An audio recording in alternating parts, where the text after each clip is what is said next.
간택이라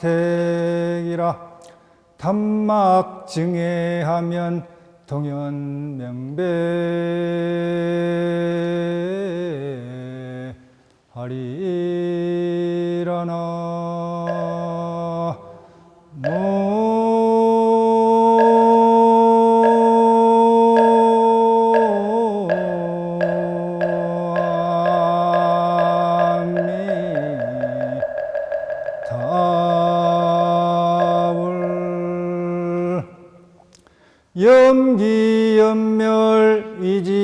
염기염멸이지생사하니 당생사지제하야 수진력제기 화두하라나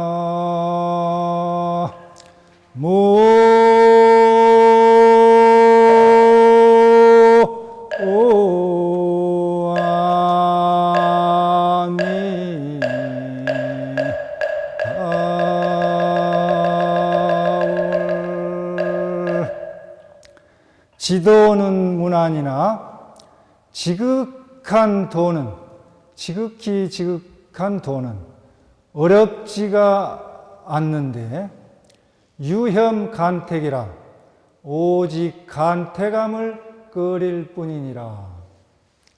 단막증해하면 다만 미워하지 않고 사랑하지 않는다면 통연명백하리라. 통연이 명백하리라. 염기염멸이지생사하니 한 생각이 일어나고 한 생각이 없어지는 것이 죽고 사는 생사라 하니 당생사지제하야 마땅히 일어났다 내렸다 하는 그 생각에 즉해서 그 순간에 수진력제기 화두하라. 모름지기 온 힘을 다해서 화두를 일으켜서 관하라. 안녕하세요. 반갑습니다. 오랜만이죠?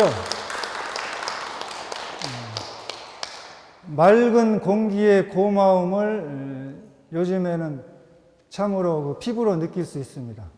미세먼지 때문에 온 국민이 지금 몸살을 앓고 있습니다. 밖에 나가려면은 마스크를 쓰지 않고서는 다니기 어려울 정도로 미세먼지가 심합니다. 또 남쪽에서는 매화꽃이 또 개나리, 진달래 얼마 안 있으면 또 벚꽃이 활짝 피어서 올라올 것입니다. 이 법왕사 정원에도 매화꽃이 활짝 피었더라고요. 그래서 아주 따뜻한 봄의 계절입니다. 여러분들 밖에 나들이를 가지도 않고 또 100일 동안 이렇게 백고자 법회에 참석하셔서 열심히 기도 정진하시는 보살님들, 신도님께 존경의 예를 표합니다. 항상 여러분들 곁에서 기도를 해주시고 어제 왔더만 또 천일 기도를 주님께서 직접 하시고 오후 늦게까지 기도를 하시고 계셨습니다. 또 아침에 보니까 법왕사 월간 잡지를 또 발송하시는데 또 막 이렇게 발송 작업을 하시고 옆에도 보니까 커피숍도 잘 만들어 놨더라고요. 아주 그냥 운치 있게 이렇게 하시고 그래서 항상 여러분 곁에서 여러분들 위해서 기도해 주시는 법왕사주 실상스님께 큰 박수 한번 부탁드립니다. 달성군 가창면 삼삼리 소재에 약 5천여 평 땅 매입불사를 이미 완료하였고 지금 한 100평의 4층 종합사회복지관, 복지타운을 건립 중에, 추진 중에 있습니다. 많은 동참들 해주시면은 주의스님의 원력불사가 한층 더 힘을 받지 않나 이렇게 생각합니다. 오늘 이 시간에도 저는 여러분과 함께 불교와 효를 주제로 해서 말씀을 나누고자 합니다. 여러분과 함께 할 때마다 저는 항상 제안해드리는 기도법이 있습니다. 부모운중경, 강경 100일 기도인데 매번 법회할 때마다 귀에 못이 박힐 정도로 이야기를 해서 여러분들 잘 아실 겁니다. 100일 동안 매일 하시는데 한 번 한글로 번역된 부모운중경을 독송하는데 한 15분에서 20분 정도 걸립니다. 그래서 매일 이렇게 하시고 저금통에다가 저금을 매일 하시는 거예요. 그래가지고 100일째 되는 날 저금통을 열어가지고 부모님께 정성 어린 선물을 좀 해드리시고, 또 부모님이 돌아가시고 안 계신 분들은 사찰에 부처님 전에 공양을 올리시거나, 또 승보공양, 스님들께 공양을 올리시거나, 주변에 불효한 이웃들, 독거노인, 양로원, 또 고아원, 사회복지단체에 기부하셔서 여러분들 부모님들 위해서 복덕을 지어드리면 좋겠습니다. 오늘 이 시간에는 3조 승찬대사의 신신명에 나오는 첫 개송, 그리고 보제존자, 나홍스님의 호가 보제존자인데 보제존자 나홍스님께서 가고스님께 하신 법문 중에서 첫 번째 귀절을 말씀드리고, 그리고 조선 중기 때 진묵대사, 진묵근스님의 모친의 그 49제 충문과, 또 이 대구시 서이동에 사는 효부 이야기를 해드리고, 그리고 왜 우리 지금 현대 한국 사회에서 효를 해야 되고 효 문화를 보급해야 되는가, 여기에 대해서 한번 간략하게 살펴보겠습니다. 진묵대사 충문인데요. 태중 10월 지은을 하이보야리오, 10달 동안 태중에서 길러주신 은혜를 어찌 갚으오리까. 스라 3년 지향을 미능망이 로소이다. 스라에서 3년을 키워주신 은혜를 잊을 수가 없나이다. 만세상의 갱가 만세라도 자지심은 유의해번이온데, 만세를 사시고 거기에 또다시 만세를 더 사신다 해도 이 자식된 마음은 오히려 만족치 못할 일이온데, 100년 내 미만 100년이 오니 모지수가 학이 다냐오리까. 100세 인생에 100년도 채우지 못하시니 어머니의 수명은 어찌 그리도 짧으시옵니까. 담표로상의 행걸 일승은 기운기거니와 표주박 한 개로 노상에서 걸식으로 사는 이 스님은 이미 그러하거니와, 횡차 귀중의 미온 소매가 영굴 애제 오리까. 비녀 꽂고 귀중에 있어 시집 못 간 어린 누이 동생이 가엾지도 않습니까.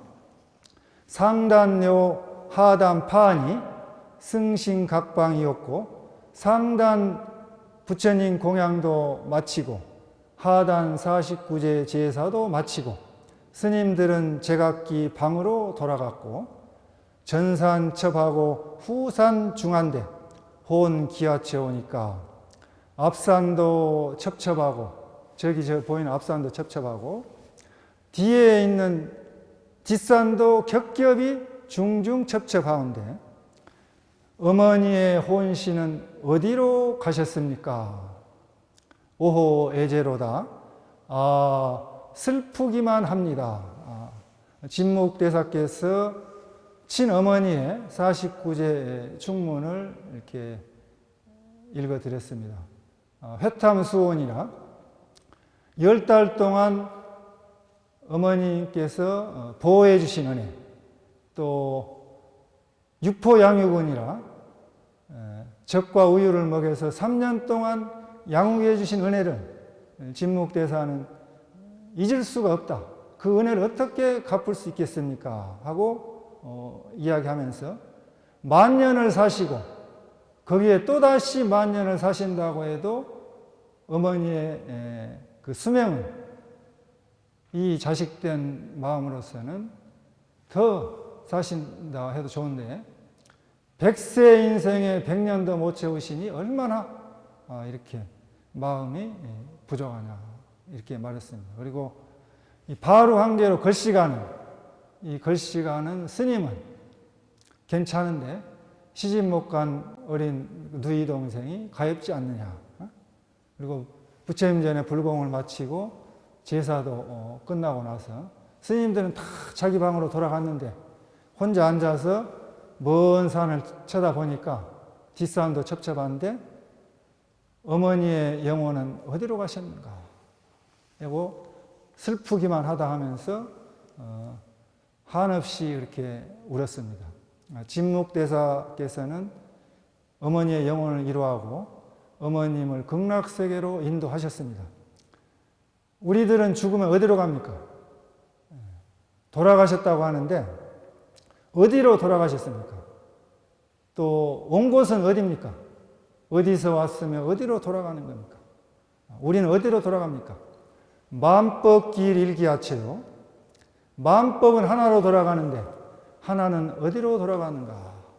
진묵대사는 조선시대 중기 수행력이 깊은 스님이고 신통력이 유명한 스님이었습니다. 그래서 전라북도 김제 망경대 유황산에 어머님의 묘소를 해드렸는데 어머님께서 진묵대사가 출가하니까 자손의 대가 끊어서 내 묘소를 누가 지켜줄 것인가 하고 탄식을 하니까 무자손 천년향화 지지라. 그러니까 없을 무자 아들 자자 손자 손자. 자손이 없는데도 천년 동안 향화가 끊어지지 않는 터라 명당이다 해가지고 거기다가 어머니 묘소를 썼습니다. 지금은 사찰에서 만년입회도 많이 모셔서 여러분들 부모님들, 할아버지 할머님들을 이렇게 차례도 지내드리고 또 추모제도 이렇게 지내드립니다. 지금 현대사회는 자식들이 있음에도 불구하고 제사들을 안 지내서 향화가 끊어지게 됐어요. 그렇지만은 우리 사찰에서는 그 향화가 끊어지지 않게 여러분들의 조상님들을 이어서 이렇게 제사를 지내드리고 있습니다. 제가 서울에서 학교를 다닐 때 경복궁 옆에 법련사라고 있었어요. 근데 송강사 포교당인데 왜 법련사라고 했냐면은 법련화보살이 주택을 시주를 해가지고 기부를 해서 사찰이 되었습니다. 그래서 법련화보살의 이름을 따서 법련사라고 했는데 법련화보살 그 시주자의 추모제를 지내드리는데 그 한 신도님이 거기 참석하고 너무나 감동을 받아서 나도 유산을 사찰에다 기증을 해야 되겠다. 어느 자식이 이렇게 그 부모님 제사를 잘 지내드릴 것인가 하고 감동을 받았다고 합니다. 그만큼 우리 사찰에서는 그 효를 모토로 해서 여러분들의 부모님들을 잘 모시고 해 나가고 있습니다. 대구시 중구 서이동에 사시면서 그 효행을 하신 그 보살님이 있는데 20여 년 전에 전국 그 각지에 있는 효행하시는 그런 그 효부를 실태조사를 해가지고 추천을 받아서 효행실록이라고 발간했습니다. 그 효행실록에 실린 그 효행담인데 20여 년 전에 그 곽영순 보살님이 63세였어요. 지금 2019년도로는 83세인데 그때 당시 이야기입니다. 그 곽영순 보살님이 아주 부잣집에서 사는 그 보살님인데 시집을 가난한 집에 간 거예요. 가난한 집에 가서 고생을 엄청나게 한 것입니다. 근데 그 고생이라고 생각하지도 않고 열심히 살으셨는데 6남매를 낳았어요. 지금 같으면 애국자죠. 지금 작년 그 출산율 통계를 보니까 여자 한 분이 한 명을 못 낳더라고. 출산율이 0.98명입니다. 0.98명은 전 세계에서 1등 국가예요. 저출산 1등 국가. 그래서 6명을 낳았으니까 얼마나 국가에 그렇게 애국을 한 보살입니까? 그러니까 그 보살님이 시집을 갔는데 그 남편의 형님이 장남인데 그 큰 시숙이라 하죠. 큰 시숙이 돌아가셨어요. 돌아가셔가지고 남편이 장남 역할을 하게 됐는데 또 이 보살님이 맏며느리 역할을 해야 된 것입니다. 그것도 아주 그 불평하지 않고 효를 했는데 시아버님이 앞을 보지 못해요. 봉사. 또 시어머님은 다리가 붉어요. 안진뱅이에요.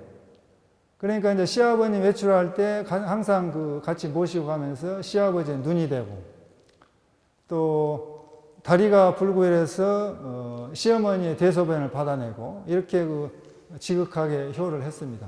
또 남편이 수입이 변변치 않아요. 그래서 맞벌이로 분식집을 차려가지고 돈을 벌고 해가지고 가정을 화목하게 잘 경제적 도움을 주면서 살았습니다. 그래서 시아버지의 눈이 되고 시어머니의 다리가 되어 남편의 손이 되어서 가정의 그런 그 효부를 한 것입니다. 한번 과영순 보살님께 한번 박수 한번 좀 부탁합니다. 크게 큰 박수 한번. 20세기 초반만 해도 미국의 그 65세 이상 되는 노인분들은 60%가 10명 중 6명은 자녀와 함께 살았는데 60년대 초반부터는 25% 급격하게 떨어져서 그 부모와 자식이 떨어져 사는 사회로 갔습니다. 그래서 부모와 자식이 떨어져 사는 그런 그 패턴이 전 세계적으로 확산돼서 지금 거의 모든 나라가 부모와 자식이 떨어져 사는 그런 그 추세가 됐습니다. 또 유럽에서는 80세 넘은 노인이 10% 정도가 자녀하고 살고 50% 이상 되는 노인이 독거노인입니다.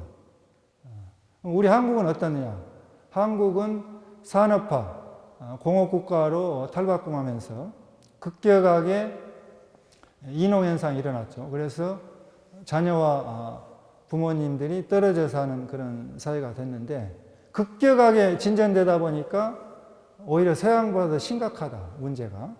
그리고 또 문제는 뭐냐면은 대다수의 그 한국 사람들이 대가족 제도 하에서 전통적인 가족 윤리관, 가치관을 가지고 있는데 이 사회 환경은 엄청나게 급격하게 변해버린 겁니다.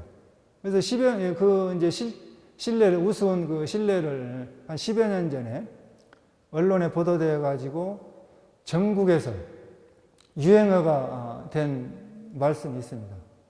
여러분들 그 기억나신 분도 있을 거예요. 3번아 6번 나가라. 기억나세요? 무슨 얘기인지? 3번아 6번 나가라. 이 이야기는 유명한 말이 됐는데 전국 히트쳐서 시골에 있는 그 아버지가 서울로 자녀 아들 집에 이제 가서 며칠간 있었던 이야기입니다. 며칠간 올라가서 이렇게 그 살아보니까 처음에는 그 할아버지자 아버지는 자기한테 잘해 주었다고요.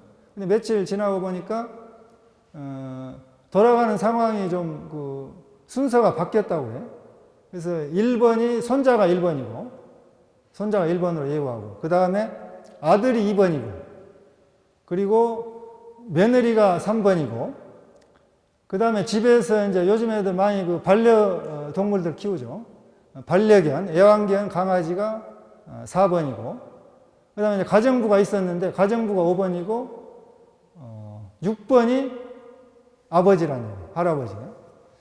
그래서 이제 이거 뭐 어떻게 이거 뭐 이야기하기도 좀 뭐하고 참 그 재밌는 상황이 된 거죠. 그래서 시골로 내려가면서 아들한테 할아버지가 면서 아버지가 본인 아들한테 3번아 6번 나간다.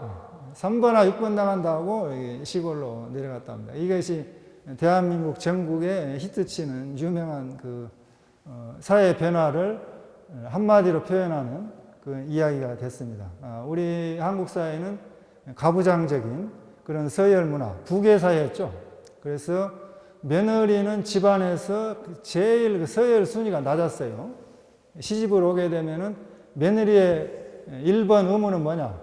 아들을 낳아야 돼. 아들을 낳아가지고 가문의 대를 이어서 가문의 영광을 가져다 줘야 되는 거예요. 그게 이제 며느리의 임무인데, 아들을 낳기만 하면은 심리적인 고통에서 벗어나고 이렇게 되는 거죠. 근데 20여 년 전에 제가 이제 그 조카상자 천안에 있는 절에 한번 갔었는데, 주지 스님이 그래요. 칠공주집이라고 하는데, 칠공주집. 그래서 왜 칠공주집이냐 했더니, 아들을 낳으려고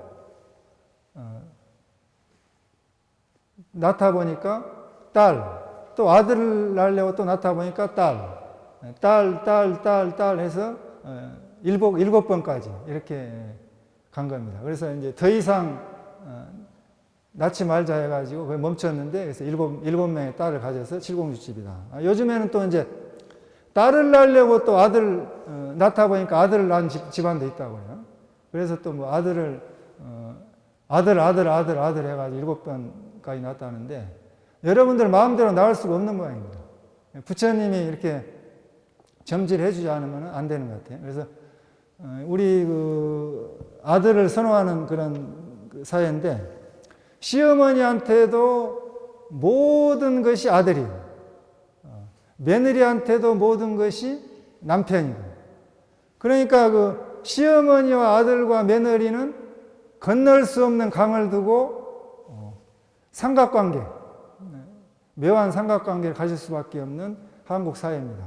그러나 오늘날 현대 한국 사회에서는 산업화, 공업국가로 살바꿈하면서 또 민주화, 도시화, 핵가족화됐죠. 이게 그래서 명절 때만 되면은, 추석이다, 설날 명절 때만 되면은 5천만 민족의 대이동의 현상이 벌어지는 겁니다.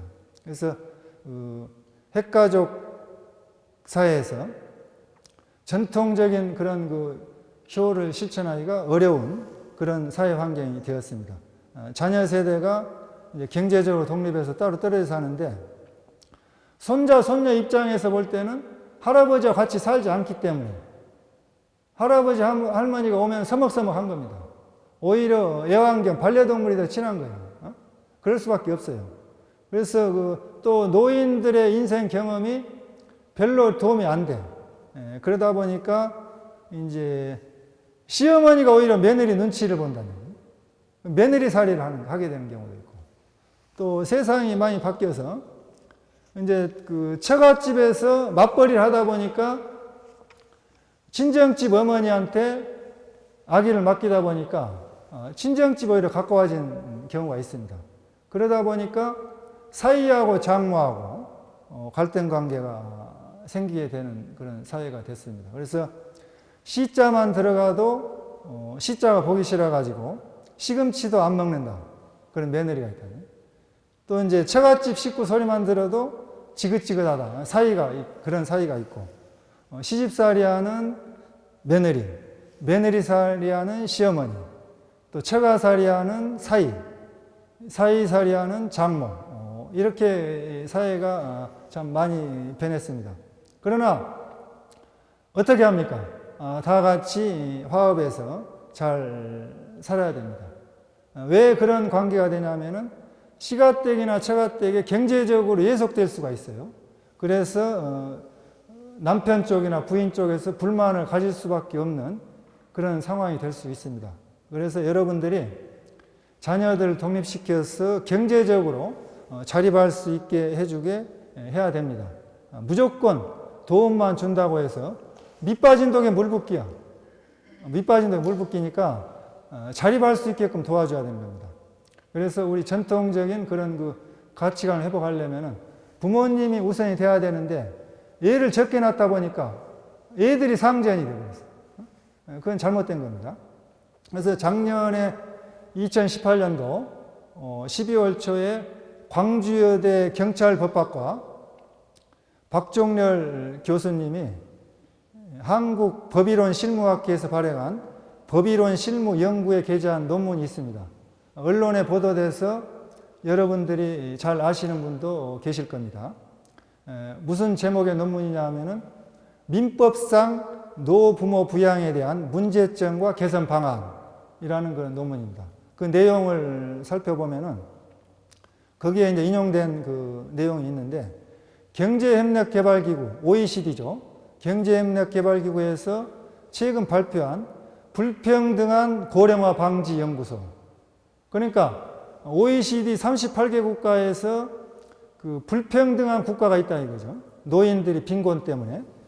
그걸 조사해서 보고를 하는데 한국이 어떻게 나왔냐면은 65세에서 75세까지 노인의 빈곤율이 42%랍니다. 그러니까 10명 중 4명이 빈곤 때문에 고통받고 76세 이상 되는 노인의 빈곤율이 60.2%라는 거죠. 그래서 38개 국가 중에서 대한민국이 노인 빈곤율이 1등입니다. 1등. 좀 부끄러운 그런 1등 국가인데 그 노인 빈곤율도 문제지만은 더 큰 문제는 뭐냐?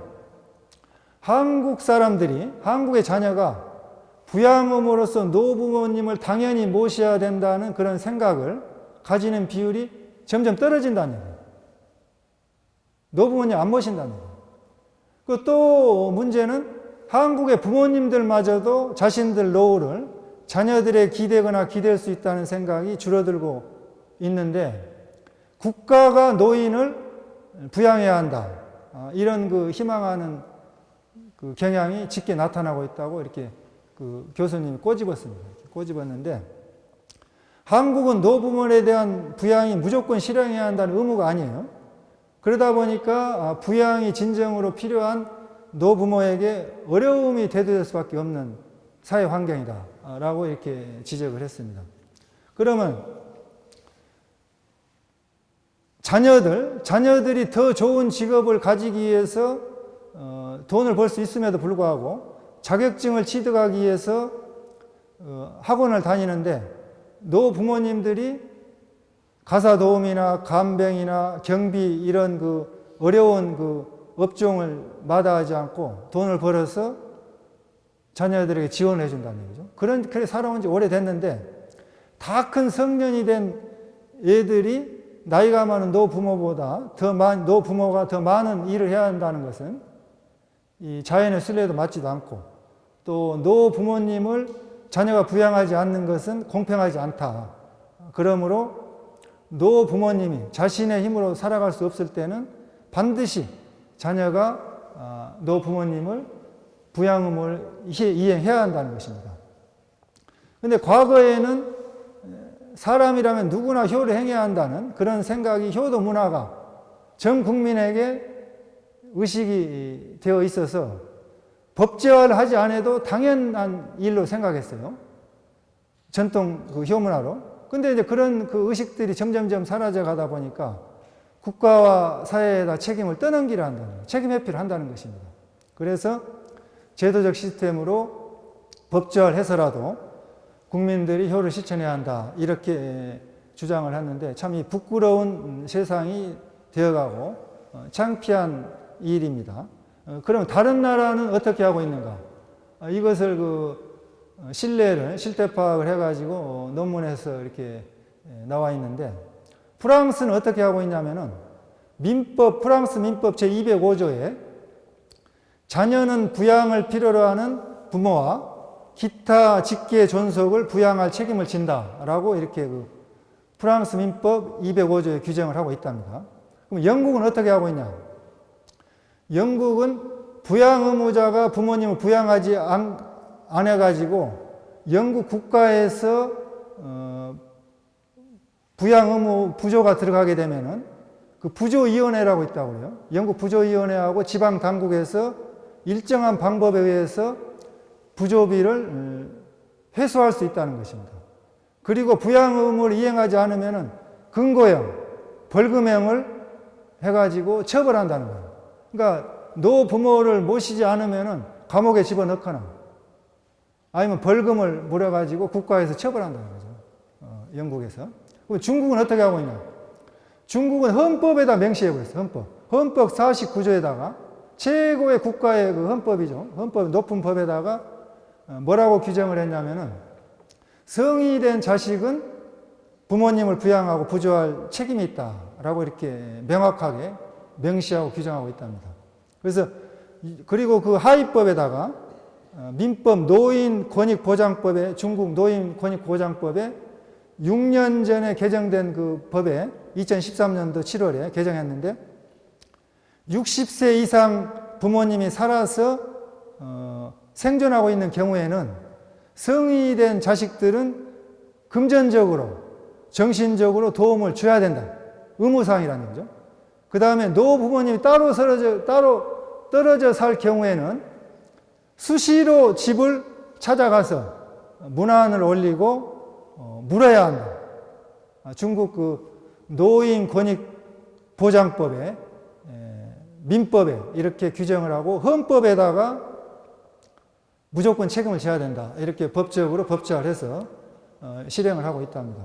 그럼 한국은 어떻게 하고 있냐? 한국은 한국 민법의 974조에 직계 혈족 및 그 배우자 간 기타 친족 간은 서로 부양 의무가 있다라고 규정하고 있을 뿐이지 노부모님에 대한 부양은 자녀가 경제적으로 여유가 있을 경우 2차적인 의무로 하기 때문에 우리 대한민국 국민들이 책임 회피를 하고 있지 않나 이렇게 그 박종렬 교수가 논문에서 이야기를 하면서 우리 그럼 대한민국도 민법 제4편에 친족편이라고 있답니다. 친족편에다가 새로운 신설사항을 추가해야 된다.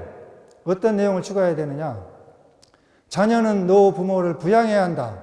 이렇게 명확한 명문한 명시적인 규정을 추가해서 신설해야 한다. 이렇게 그 광주여대 경찰법학과 박종렬 교수님이 작년에 민법상 노부모 부양에 대한 문제점과 개선 방안의 논문에서 이렇게 주장을 했습니다. 국회에서 할지 안 할지는 모르겠지만은 이 그 경찰법학과 교수님이 전 세계의 그런 각국의 나라 실태 조사도 하고 또 한국 사회의 그 변화된 사회 환경을 많은 그 고민을 해서 이렇게 그 제시를 했습니다. 그러나 효는 사람으로서 행해야 할 기본적인 도리입니다. 동물과 구별되는 자연스러운 인격이 바로 효입니다. 그래서 2019년도 현재 세계 인구가 75억 정도 된다고 해요. 작년 통계가 한국의 그 인구가 5,200여만 명 됩니다. 그러면 75억 인구 5,200여만 명 중에서 여러분들이 몇 사람하고 얼굴 보고 사느냐? 가장 가까운 사람이 여러분 가족입니다. 가족은 1차적인 사회 집단으로 여러분들이 뗄래야 뗄 수 없는 핏줄로 이어진 혈족관계. 근데 왜 그 수많은 사람들 중에서 왜 가족하고 이렇게 원수가 돼야 되고 가족하고 갈등을 가져야 되는 거예요? 사람으로서. 이건 심각한 문제가 아닐 수가 없어요. 그건 인격의 문제예요. 가장 순수한 1차 집단이고 무엇 때문에 이렇게 갈등을 가져야 되는 거예요? 그리고 집이라는 곳이 잠만 자고 나오고 가족 간에 대화할 수 없다면 여관이지 무슨 그게 집입니까? 여관이고 숙박업소지. 그렇지 않아요? 아침에 잠자고 일어나고 나갔다가 저녁에 늦게 들어와. 그러니까 얼굴 보고 얘기할 시간이 없어요. 일주일 내내 얼굴 한번 못 봐. 무슨 의미가 있겠어요? 그래서 이제 맞벌이를 하다 보니까 여러분들이 이제 유치원이나 어린이집에 맡기다 보니까 현대 한국 사회가 많은 가정 환경이 바뀌었습니다. 그래서 지극히 인간적이고 자연스러운 그런 그 효사상, 효의 철학이 윤리가 없어지게 된 것입니다.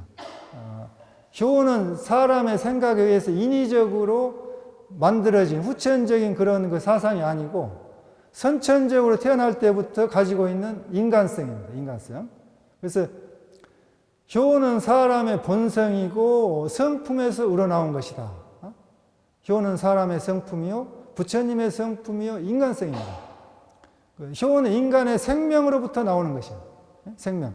모든 생명은 무한대로 이어지는 연속되어 끊어지지 않고 발전되는 연속성과 자기 자신을 어쩌는 속성을 가지고 있다는 거죠.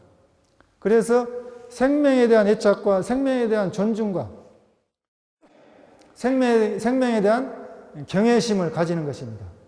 부처님께서 태어나셔서 하늘의 손을 가리키고 땅을 가리키면서 천상천하 유아독존이다 이렇게 읊으신 것도 여러분들의 생명이 이 세상에서 존귀하고 고귀하다는 것입니다.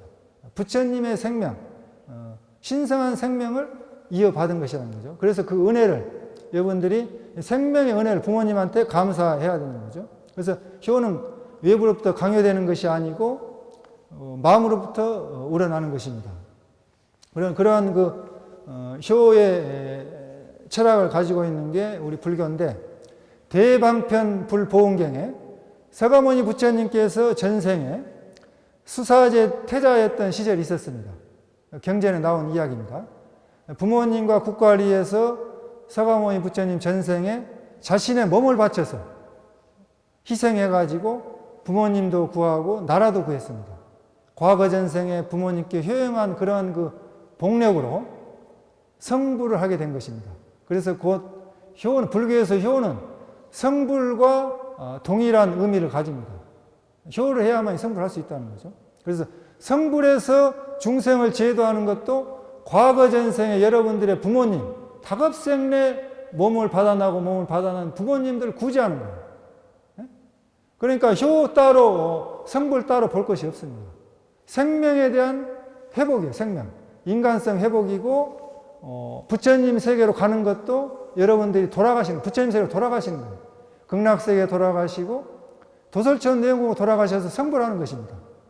여러분들이 아일랜드의 그 세계적인 극작가 조지 버나드 쇼 잘 아시죠?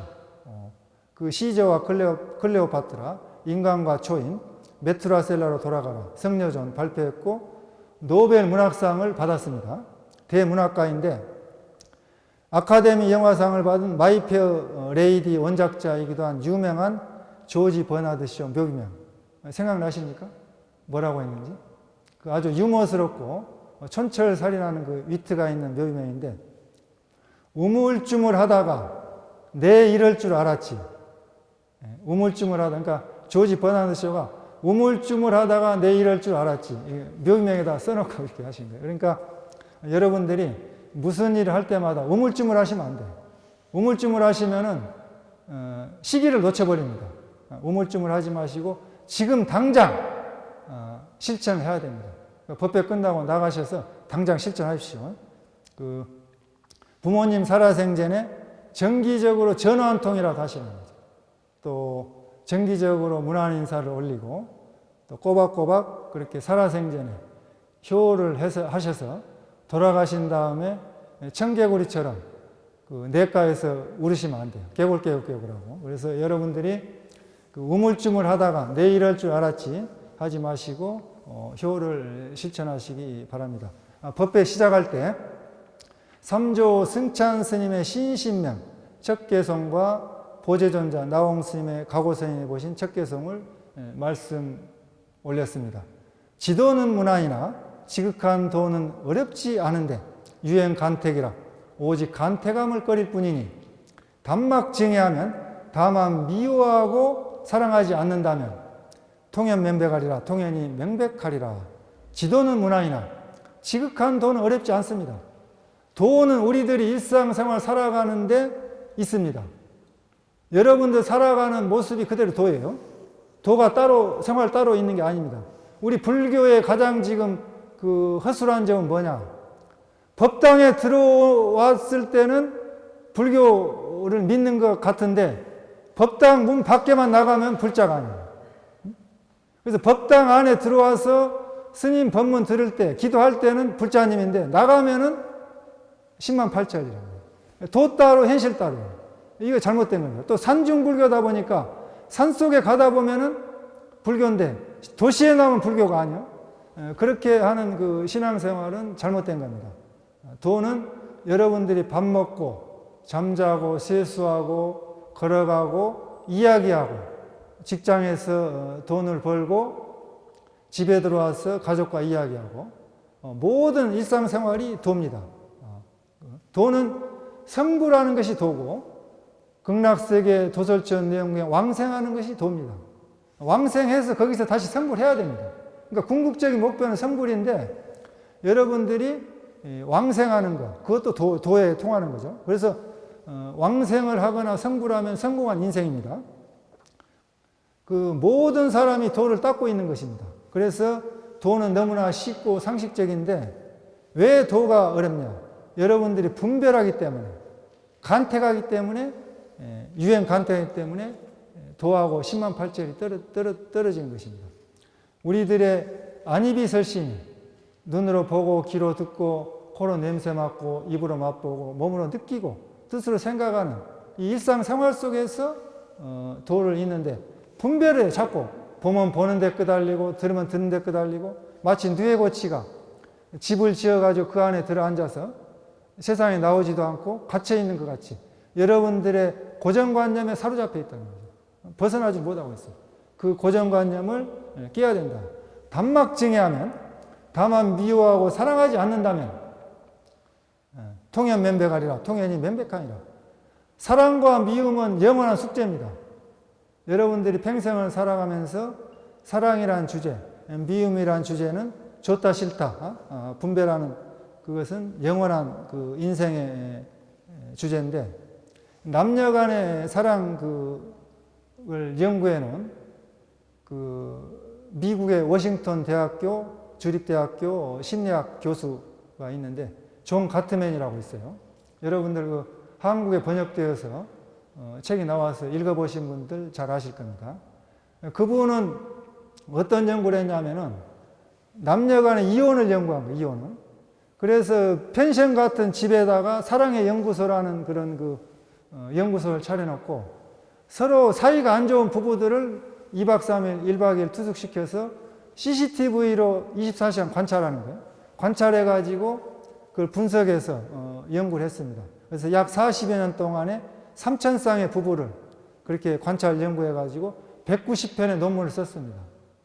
논문을 썼는데 우리나라에 번역된 그 존 가트맨 부부 감정 치유라는 책에 부부 관계가 진짜인가 가짜인가 이것을 실험하는 테스트 설문지 120가지 질문이 있어요. 그래서 그 질문지를 제가 세 가지 핵심적인 것만 뽑아서 여러분들 그 양심을 속이지 말고 자신을 속이지 말고 스님이 얘기한 것을 내가 진짜 부부관계를 하고 있나? 진짜 남편과 부인인가 사이인지 한번 스스로 한번 판단해 보시기 바랍니다. 어떤 내용이냐면은 우리 남편과 부인의 사랑이 진짜인가 가짜인가 120가지 질문 중에서 세 가지를 제가 한번 물어보겠습니다. 양심을 속이지 말고 한번 가슴에 손을 얹고 한번 생각해 보세요. 부인은 남편을 완전히 100% 신뢰한다. 남편은 부인을 완전히 100% 신뢰한다. 이게 첫 번째 질문 핵심 뽑은 거고 두 번째 질문은 부인은 남편을 조건 없이 무조건 사랑한다. 남편은 부인을 조건 없이 무조건 사랑한다. 지금 시대에는 이 질문에 대해서 자유스러울 수 있는 분이 안 계실 것 같아요. 왜? 결혼하기 전부터 남자 연봉이 얼마인가? 남자 연봉이 3천만 원 이하면은 선을 보지 않는다고요. 울산에 사는 처녀가 대구에 있는 총각에게 선을 보라 하니까 1년에 얼마를 법니까? 그러니까 3천만 원 번다니까 보지 않겠습니다 했다고. 그래서 이 질문은 좀 자유스러울 수 없는 질문 같아요. 세 번째 질문은 부인은 남편이 남자와 외도를 하지 않는다. 남편은 부인이 여자와 외도를 하지 않는다. 우리 불교 신도님들은 이 질문에 대해서는 100% 만점 받을 것 같습니다. 불사응계, 신도계 다 받으셨죠? 불사응계를 지키신 분은 이 질문을 100% 통과할 겁니다. 매우 그렇다, 그렇지 않다, 조금 그렇다 이렇게 4단계로 해가지고 점수를 매겨서 거의 확률이 90% 이상 맞춘다고요. 사랑이라는 주제는 우리들이 살아가는데 중요한 주제고 미움이라는 주제도 중요한 주제입니다. 사랑과 미움을 초월해서 부처님의 대자 대비심으로 가진다면 이것이 진정한 사랑이 아니겠습니까? 단막증해하면, 다만 사랑하고 미워하지 않는다면 여러분들이 부처님의 지혜를 얻어서 깨달음으로 갈 수 있습니다. 중생도 미워하지 않고 부처님도 사랑하지 않고 부처와 중생을 떠나 부처와 중생이 없는 그러한 그 깨달음의 세계로 나아가야 합니다. 통연면백하면 여러분들이 명백하게 깨달을 수 있습니다. 그 신신명은 깨달음의 본체인 신심의 도를 새기듯이 새겨 놓았다 해서 신신명이라는 뜻입니다. 그 나홍 스님, 보제존자 나홍 스님이 하신 그 말씀, 법문의 첫 구절은 영기연멸 이지생사라. 여러분들이 지금 이 법당에 앉아서 스님의 법문을 듣고 있지만은 법문에 집중이 안 되실 수도 있고 생각이 자꾸 다른 데 갈 수도 있습니다. 일어났다 내렸다 하면서 한 생각이 일어나고 한 생각이 없어지는 것이 죽고 사는 생사이다. 법문 빨리 좀 끝냈으면 좋겠는데 일을 봐야 되니까 그런 생각부터 해서 무슨 생각이 일어나든지 그 일어나는 그 생각이 죽고 사는 생사다. 그러면 그 죽고 사는 생사 그 당처, 생각이 일어났다 내렸다 하는 그 당처, 그 순간에 당생사지지하여 수질력적이 화두하여라. 모름지기 온 힘을 다해서 화두를 일으켜라. 화두를 일으켜서 화두를 관해라. 그것이 참선입니다. 그러니까 여러분들은 항상 여러분들의 생각을 단속을 해야 됩니다. 무슨 생각이 일어나든지 간에 좋은 생각이든 나쁜 생각이든 그 생각을 단속하는 것이 수행입니다. 그러나 화두를 하지 않는, 참선하지 않는 불자님들은 어려워요. 또 발심이 안 되신 분들도 화두를 하기 어렵습니다. 그래서 염불을 하셔야 돼요. 염불을 하셔서 관세음보살을 하시거나 지장보살님을 부르시거나 또 주력을 하신 분들은 온마이반매음이나 또 법신지는 오마비랑 감수바나 이런 주력과 염불 하셔서 또 강경을 하신 분들은 또 강경을 하시고 해서 그 생각을 단속해서 들어가야 됩니다. 마하바냐비를 하신 분들은 또 마하바냐비를 하시고 그래서 여러분들이 지금 하시고 계시는 그 수행법, 기도법들을 해 나가셔서 그 생각을 단속해서 무념무상, 무심산매로 들어가야 됩니다. 그렇기 때문에 보제존자 나홍 스님께서 여러분들에게 그 가르쳐 주신 그 법문은 지금 여러분들이 일어나고 있는 그 생각을 단속해라. 그 생각이 일어나서 다음 생각으로 발전하기 전에 모름지기 온 힘을 다해서 화두를 들여일으켜라. 또 화두를 하지 않으신 분은 염불을 하라는 말씀입니다. 관세음보살, 나무아미타불, 지장보살 염불을 하시면 됩니다. 신심과 원력으로 법왕사 법당에 오셔서 여러분들이 열심히 기도하시고 또 열심히 염불하시고 열심히 주력하시고 열심히 독경 강경하시고 참선하셔서 불교 공부를 하시기를 바랍니다. 2차 인연 공덕으로 천리상간의 깊은 어둠은 다 밝아지고 지옥아기 축생 사막도에서 벗어나고 번뇌망상이 다 끊어지고 욕계색계 무색계 상계에서 뛰어나와 극락왕생하고 도솔천 내용에 왕생하고 일체의 모든 중생이 모두 다 성불하여서 일체의 모든 중생을 제도합시다. 감사합니다. 성불합시다.